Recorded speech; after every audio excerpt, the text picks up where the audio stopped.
Applied Linguistics Group uploads this video. Collocation. What is a collocation? Collocations are words that are frequently placed together. So, a collocation in English is a group of two or more words that are often found together either in English speech or English writing. This is important, because whilst there are other words available that certainly make sense, collocations are the words that are most often used together. To understand which words go together most often in English is to really show your mastery of the language by highlighting how you are aware of the words that fit best together, because it is used in that way more often than not. There are different types of collocations though, so we'll take a look at some examples of these to better understand what a collocation really is. Some typical collocation examples are pay attention, fast food, make an effort, and powerful engine. Collocations make it easier to avoid overused or ambiguous words like very, nice, or beautiful, by using a pair of words that fits the context better and has a more precise meaning. Using collocations will help your English sound naturally like a native speaker. Collocation examples. Examples of collocations with take, get, do, make, go. He had intended to take a holiday in New York. He wanted to see if he could get a job with us. I might take a lesson from you. My goals were to go back to school and get a degree. I'll take a look at the website and let you know what I think. He was beginning to get angry. Couldn't you do a favor and leave me alone? She should make a right choice. Could you do a report for me? We are to make a contract for a supply of raw silk with the company. I like to do homework. We need to make a deal for this project. The company is about to go bankrupt. Collocations. Types of collocations. It's important to understand that the English language has a large number of collocations, but they all fall into the following categories. Of course, there isn't enough room in this guide to list all possible collocations, but later on, we will discuss how you can learn more for yourself. For now, here are the different types of collocations for you to consider. Adverbs and adjectives. These collocations relate to how you describe something in particular. There are words that could be used instead, but in English, we almost always see them like this. Happily married. If we are describing a joyful marriage, we always say happily married. You wouldn't expect to see anybody saying something like they were joyfully married. Whilst yes, it makes sense and everybody would understand what you meant, it falls slightly odd on English speakers' ears because they are just so used to the adverb and adjective collocation of happily married. Other examples of collocations with adverb and adjective: fully aware, happily married, highly controversial, highly effective, highly probable, highly profitable. Adjective and noun. To describe, adjective, something, noun, using collocations is to describe it in a way that is most often seen in English. Below is a common example. Major problem: if you are trying to say that something has gone wrong, then telling somebody that you are facing a major problem is the correct collocation. If we changed the noun instead of the adjective, you can see that describing other things as major just sounds a little odd. Saying you had a major solution to that problem wouldn't sound right. So you can see how some words just fit together better because they are most commonly put together, allowing us to grow used to hearing or seeing them in that way.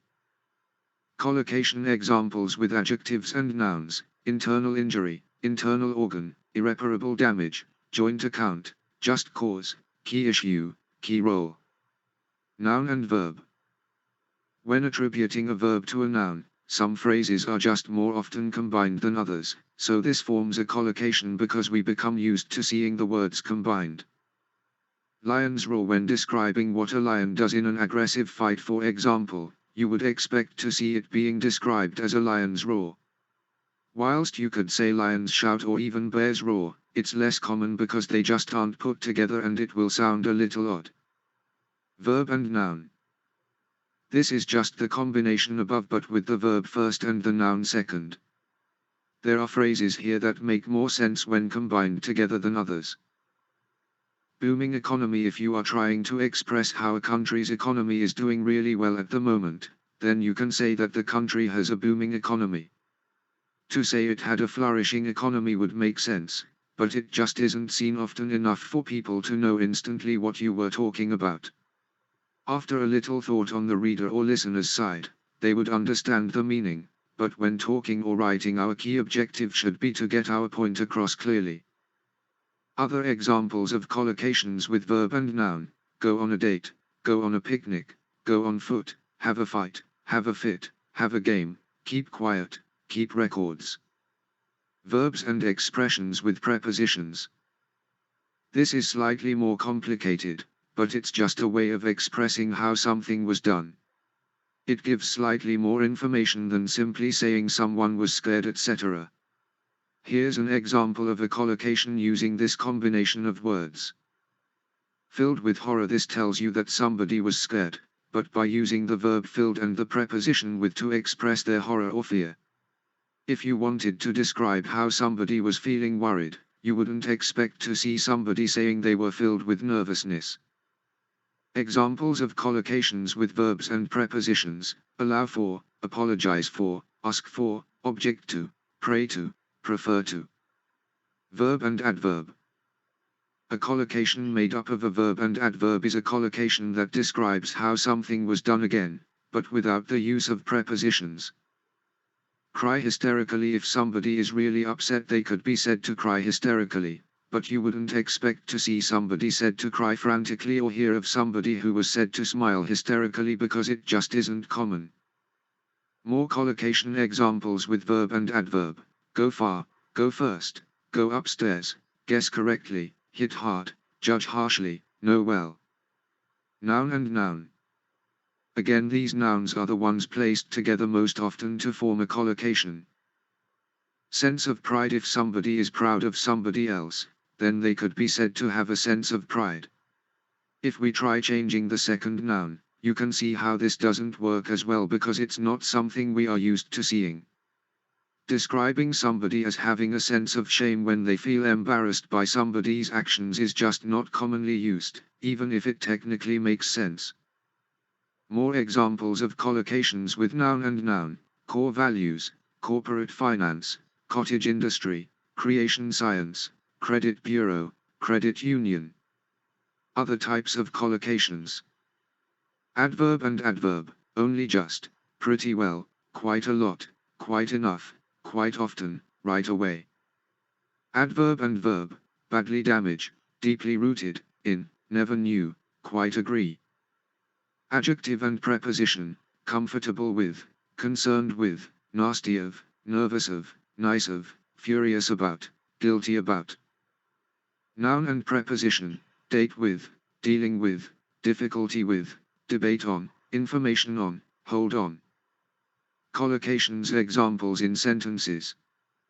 Examples of collocations with prepositions: at, in, on, to, with. He's brilliant at football. They are excellent at planning fun parties. The teacher was surprised at the student's question. She has lost her belief in God.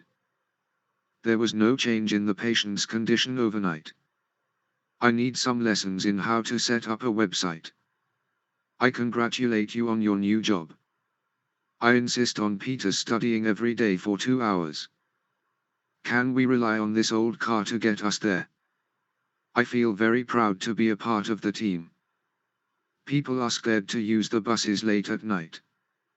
It's nice to know you. You are blessed with many talents. Don't be careless with your ATM card. The fall in retail sales is directly connected with the decline in employment. How to learn collocations. Collocations are important if you want to show yourself off to be somebody who truly understands the use of the English language in a way that is common. The best way to learn them is to speak with other people and read other people's work. You'll see that certain words are combined in certain ways more often than others, so by copying them you will become used to the words that simply sound right when put together and realize when words will sound wrong, so that you don't use them anymore. The best part about talking with others is that they can point out when something isn't right and it gives you the correct collocation instead. This guide will have hopefully taught you more about collocations and the best way to use them in speech and writing. Collocations Dictionary. Here you will find an amazing list of 2,500 common collocations in English with different types and example sentences. Use a good collocation dictionary improves your English fluency, especially your speaking skills, and increases your vocabulary words.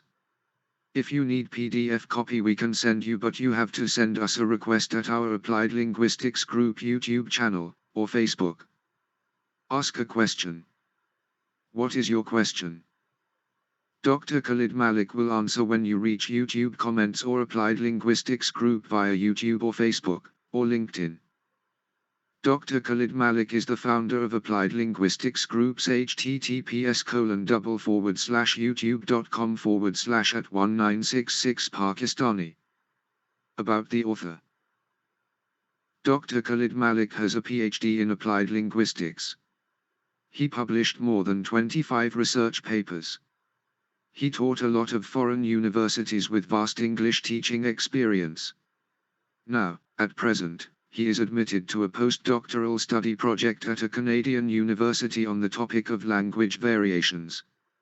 He is also a journalist and writes English articles, which can be viewed on the Facebook group The Voice of Overseas Pakistanis.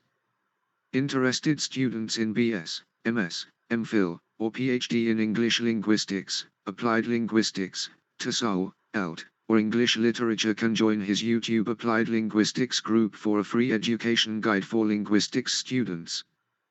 We strongly believe that education is the right of everybody in this world.